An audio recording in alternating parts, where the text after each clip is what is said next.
acontece. Ô Piperno, eu quero uma avaliação sua aqui no nosso programa justamente sobre essa história de Réveillon e Carnaval, né? Qual que é seu posicionamento em relação a isso? O Brasil, ele deve investir nisso? A gente deve parar nesse momento, suspender até por precaução? Como é que você vê? Paulo, é evidente que a gente também não pode ficar desconectado do resto do mundo.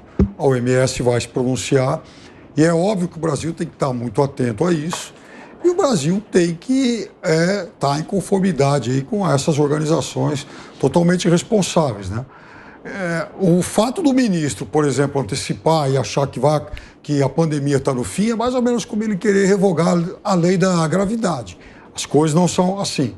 As vacinas que já estão em uso, todas elas aprovadas depois das suas 3 fases, elas reduziram exponencialmente os casos de óbitos, né? Felizmente isso aconteceu aqui também. O Brasil chegou a ter mais de 4.000 óbitos por dia. Hoje, felizmente, essa média baixou para um pouco menos de 300, que ainda é muita coisa, e a gente espera que em breve esse número seja ainda mais reduzido. Agora, como se trata também de uma cepa nova, é óbvio que a gente vai ter que aguardar melhores informações. Então a vacina foi extremamente eficiente contra tudo aquilo que a gente conhecia até agora. Não é? E foi exclusivamente a vacina. Não foi, por exemplo, as pesquisas lá que acabaram, enfim, arrebatando tanta gente, né, lá atrás. Por exemplo, as pesquisas do médico francês Didier Raoult, né, que acabou tendo um séquito aí de defensores e que ele apregoava que, por exemplo, a cloroquina era eficaz e depois ele mesmo acabou voltando atrás, felizmente. Então, é necessário que o mundo todo monitore tudo que está acontecendo na Europa nesse momento. Vou dar um caso, por exemplo,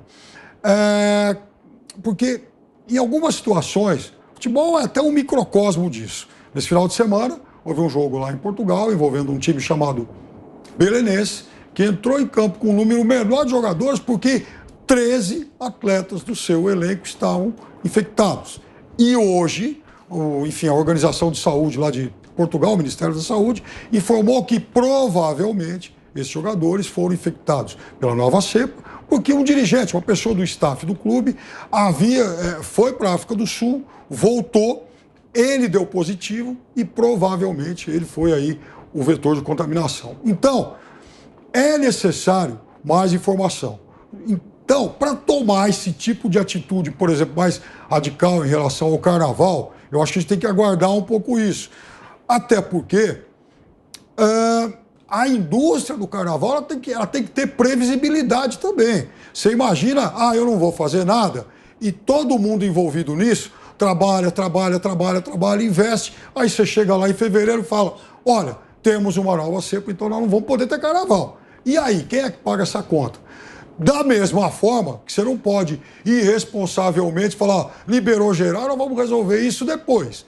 Então, esse monitoramento ele tem que ser diário a todo instante para a gente ter melhores informações e, a partir disso, tomar as melhores decisões. Piperno, mas você não respondeu a minha pergunta. Minha pergunta é justamente sobre os dados que a gente tem hoje.